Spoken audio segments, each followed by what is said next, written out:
Welcome to MH academy. आजच्या व्हिडिओमध्ये आपण BTechला ॲडमिशन घेणारे विद्यार्थी इंजिनिअरिंग कॉलेजची फीस कशा प्रकारे चेक करू शकतात। बघा, फर्स्ट इयर आणि डायरेक्ट सेकंड इयर इंजिनिअरिंगला ॲडमिशन घेणारे विद्यार्थी गव्हर्नमेंटच्या कोणत्या वेबसाईटचा यूज करतील किंवा अजून दुसरा कुठला ऑप्शन अवेलेबल आहे का त्यांच्याकडे फीस चेक करण्याचा, हे आजच्या व्हिडिओमध्ये आपण समजून घेणार आहे। बघा, फीस चेक करण्यासाठी त्यांच्याकडे दोन ऑप्शन अवेलेबल आहेत। एक तर त्या पर्टिक्युलर कॉलेजच्या वेबसाईटला व्हिजिट करून तिथे फीस स्ट्रक्चर चेक करू शकतात, का दुसरा ऑप्शन तुमच्याकडे आहे जी गव्हर्नमेंट अथॉरिटी आहे, फीज रेग्युलेटरी अथॉरिटी, या वेबसाईटवरती जाऊन ते तिथे फीस चेक करू शकतात। बघा, मी तुम्हाला कॉम्प्युटर स्क्रीनवरती दाखवतो कशा प्रकारे तुम्ही तिथे वेबसाईटवरती जाऊन डेटा चेक करू शकता आणि महाराष्ट्रामध्ये ॲडमिशन घेणारे जे विद्यार्थी आहेत त्यांच्यासाठी हा डेटा अवेलेबल आहे। सिम्पली तुम्हाला गुगलमध्ये सर्च करायचं आहे इथे फीज रेग्युलेटरी अथॉरिटी। बघा, हे सर्च केल्यानंतर इथे जी पहिली वेबसाईट ओपन होते FRA, जी FRA ओपन होते फीज रेग्युलेटरी अथॉरिटी, याच्यावर तुम्ही क्लिक करा। मग याच्यावरती क्लिक केल्यानंतर बघा तुम्हाला इथे पुढे फीज इन्फॉर्मेशनमध्ये जायचं आहे।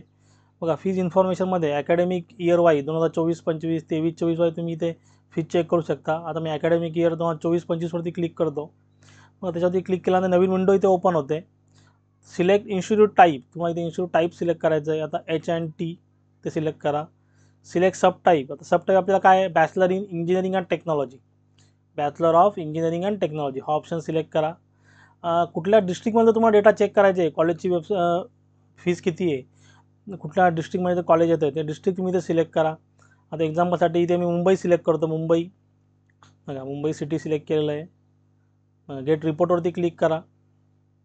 गेट रिपोर्टवरती क्लिक केल्यानंतर बघा इथे मुंबई सिटीचा डेटा इथे ओपन झालेला आहे। तुम्ही इथे चेक करू शकता कुठल्या कॉलेजची फीस किती आहे आणि बघा इथे मेन्शन केलेलं आहे fees approved by fees regulatory authority Maharashtra for the academic year 2024-25 आणि इथे खाली इथे रेडमध्ये मेन्शनसुद्धा केलेलं आहे इथे fees is subject to change. आता इथे असं काय त्यांनी स्टार मार्कवर दिलेलं नाही आहे, पण असं ॲज्युम करू शकतो का ही गव्हर्नमेंटने जी दिलेली जेन्युइन फीज इथे बघा डेटसुद्धा मेन्शन केलेली आहे, कधी फीज इथे अपडेट झालेली आहे। म्हणजे सगळ्या कॉलेजची बघा इथे काही कॉलेजचे डेट 2024 दिसते, इथे 2023 म्हणजे त्यांनी मागच्या वर्षीची फीस तिथे कंटिन्यू ठेवलेली आहे।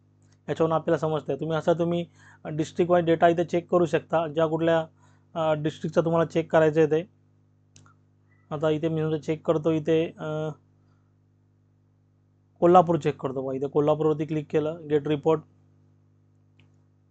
बघा इथे कोल्हापूरचा डेटा इथे आला। बघा, इझिली तुम्ही इथे सगळे फीस ते चेक करू शकता। बघा, अशा प्रकारे तुम्ही BTechला ॲडमिशन घेणार असेल तर इझिली फीज चेक करू शकता। तुम्हाला इथे जेन्युइन डेटा भेटेल, कारण ही गव्हर्नमेंटची वेबसाईट आहे। बघा, यामध्ये अजून काय डाऊट असेल तुम्ही जरूर मला कमेंटमध्ये विचारू शकता आणि मी सांगितलेलं समजलं असेल तर चॅनलला लाईक शेअर सबस्क्राईब करा। साईडला जे बेल आयकॉन बटन आहे ते प्रेस करा, म्हणजे माझ्या पुढच्या येणाऱ्या व्हिडिओची नोटिफिकेशन तुम्हाला सर्वात पहिले भेटेल। थँक्यू।